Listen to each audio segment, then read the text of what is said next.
Investigation of FIR number 370 से related और जो इंक्वायरी जो उच्च अधिकारियों के ऊपर लगाए गए आरोपों के हिसाब से जो चल रही है वो हिसार के द्वारा नहीं की जा रही है।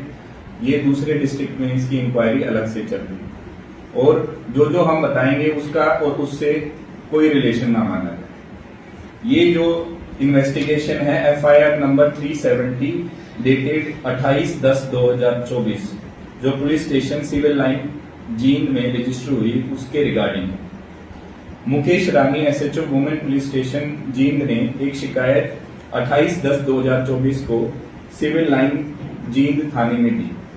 उस शिकायत की इन्वेस्टिगेशन उच्च अधिकारियों के आदेश के हिसाब से हिसार में ट्रांसफर हो गई। हिसार में ट्रांसफर होने के बाद एक SIT under the supervision of वर्दी एसपी हिसार और जिसके मेंबर एएसपी हिसार जो कि मैं डॉक्टर राजेश कुमार मोहन, साथ में इंस्पेक्टर निर्मला, इंस्पेक्टर ईश्वर, sub inspector Dharmveer, sub inspector Amit और एएसआई राजाराम के द्वारा की जा रही। इस इन्वेस्टिगेशन के दौरान हमारे पास हमने गवाहों के बयान लिए हैं, टेक्निकल एविडेंस कलेक्ट किया है। उस टेक्निकल एविडेंस और बयानों के बेसिस पे हमारे पास प्रिलिमिनरी कुछ फाइंडिंग्स आई हैं जो हम आप सभी से शेयर करना चाहते हैं।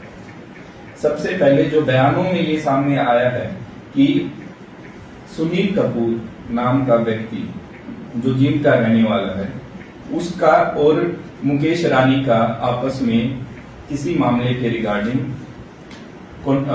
कंप्लेंट और काउंटर कंप्लेंट का एक सिलसिला जारी हुआ था कुछ टाइम पहले। एक एफआईआर नंबर 225 डेटेड 6/10/2023 रजिस्टर हुई जिसको जो कि दहेज की शिकायत थी 498A और उसको 6/12/2023 को कैंसिल कर दिया।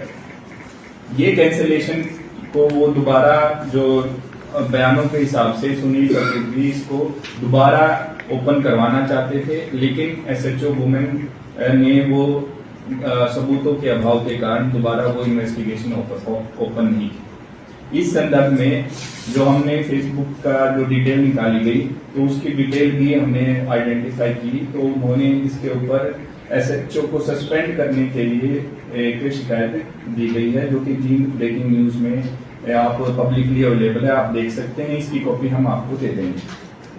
इसके बाद बयानों से ये सामने आया कि सुनील कपूर ने किसी मिडिलमैन का जिसका नाम हम नहीं दे रहे इस वक्त, जो कि जिसके बयान भी ले लिए हैं, उनके सामने जाके ये बोला कि मैं इस एसएचओ को देख लूंगा।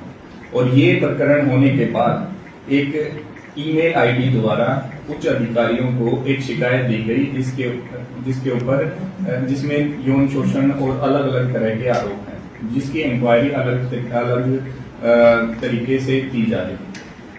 जब हमने टेक्निकल एनालिसिस किया तो जो संदिग्ध ईमेल आईडी जिसके द्वारा ये शिकायत दी गई थी वो पाया गया कि वो एक एयरटेल के वाईफाई डिवाइस को यूज करके बनाई गई थी।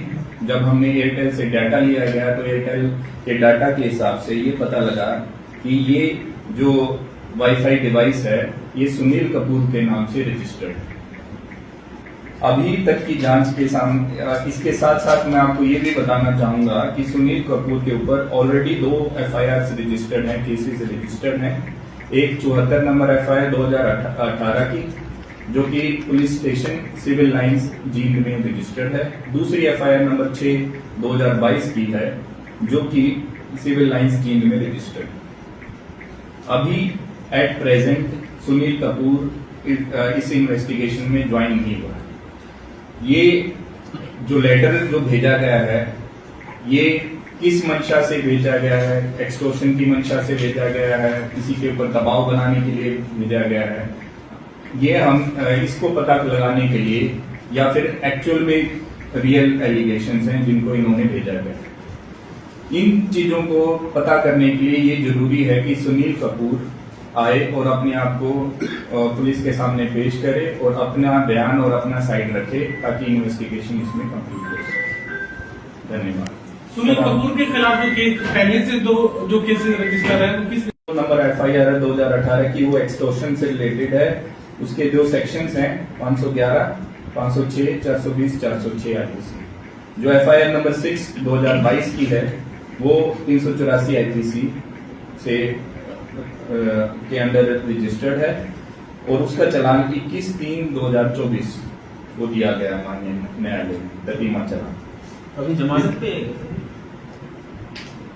इनकी केसों की डिटेल लेके बताई जाएगी कि इसके अंदर ये जमानत में। इसके साथ साथ एक एफआईआर 498 2012 की है जिसके अंदर इनके ब्रदर जिसमें इनके ब्रदर के खिलाफ कंप्लेंट है कि एक लाइसेंस था जो सुनील कपूर का था, उसके को क्लियर करने के लिए इन्होंने अपने किसी सीनियर ऑफिसर की तरफ से फोन करके इंपर्सनेशन की शिकायत की। उसके अंदर इनके ब्रदर का की कन्विक्शन हो गई थी 2017 में।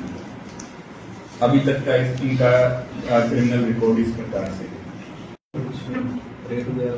अभी रेड कोई नहीं की गई है इसके अंदर, ये क्योंकि सेंसेशनल मामला है तो हम कोशिश लिए जाना चाहते हैं। रेड करने से पहले हम जो प्रॉपर जो लीगल तरीका है उसके हिसाब से उनको बुलाना चाहते हैं कि हमें इसको फोर्स का ज्यादा यूज ना करना पड़े और ये अपने आप ही इसको ज्वाइन कर लें। तो हमारा आपसे ये रिक्वेस्ट होगी कि आपके माध्यम से अगर वो किसी तरीके से हमें अपने आप को अपना साइड रखना चाहे वो रख सकता है और ज्वाइन इन्वेस्टिगेशन हो सकता है। तो वो जीन ब्रेकिंग न्यूज का जो पेज था वो किस वाला इसी का ही था? इसकी हमने डिटेल भेजी हुई है, अभी तक की ये डिटेल हमारे पास आई नहीं है। जो क्योंकि जैसे आपको बता रहे हैं ये जो एफआईआर है ये रजिस्टर हुई है 28/10/2024 को और अभी तक जो हमने भेजा हुआ डिटेल और अभी तक जो मेटा प्लेटफॉर्म है उससे इसका जो डिटेल है उसके बताना भी उचित रहेगा कि जो जिसका नाम जिस व्यक्ति का इसके अंदर निकल कर आ रहा है वो अभी जांच से बच रहे हैं और शामिल जांच नहीं हो रहे हैं और फरार हैं।